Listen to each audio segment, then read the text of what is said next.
আজকে আমাদের আলোচ্য বিষয় 2002 সালের ভোটার লিস্ট আপনি কিভাবে ডাউনলোড করবেন।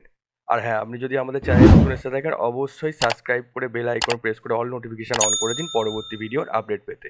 প্রথমে আপনারা আপনাদের ফোন কিংবা কম্পিউটারের গুগল ব্রাউজারটা ওপেন করবেন এবং এখানে লিখবেন ভোটার লিস্ট, লিখে সার্চ করবেন। প্রথম যে ওয়েবসাইটটা আসবে আপনারা এখানে ক্লিক করবেন। ক্লিক করলে দেখুন এখানে আপনাকে ডিস্ট্রিক্ট সিলেক্ট করতে দেবে। আপনি আপনার ডিস্ট্রিক্ট এখান থেকে সিলেক্ট করে নেবেন। আমার যেহেতু হুগলি, আমি এখানে হুগলি সিলেক্ট করলাম। এবার এখানে আপনি আপনার ব্লক সিলেক্ট করবেন। আমি এখান থেকে আমার ব্লক সিঙ্গুর সিলেক্ট করলাম। তাহলেই দেখবেন আপনার পোলিং স্টেশনের নাম এখানে চলে আসবে। আপনি নিচে একটু নামিয়ে স্ক্রল করে করে দেখে নিন আপনার পোলিং স্টেশনের নামটা কি। সেটাই আপনি এবার এই ফাইনাল রোলে ক্লিক করুন। ফাইনাল রোলে ক্লিক করলেই দেখবেন এখানে একটি ক্যাপচা কোড এসেছে। এই ক্যাপচা কোডটি আপনি দেখে দেখে এখানে ফিল আপ করে দিন এবং ভেরিফাই ক্লিক করুন। ব্যাস, তাহলেই দেখবেন 2002 সালের ভোটার লিস্ট আপনার সামনে হাজির।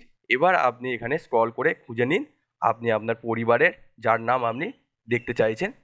এখান থেকে দেখুন তার নাম, পিতার নাম, লিঙ্গ, বয়স এবং ভোটার কার্ডের নাম্বার চলে আসবে। তাহলে আপনারা এইভাবে আপনাদের ভোটার লিস্টটা 2002 সালে ডাউনলোড করে দেখে নিন আপনার পরিবার বা ফ্যামিলির নাম আছে কিনা। ধন্যবাদ।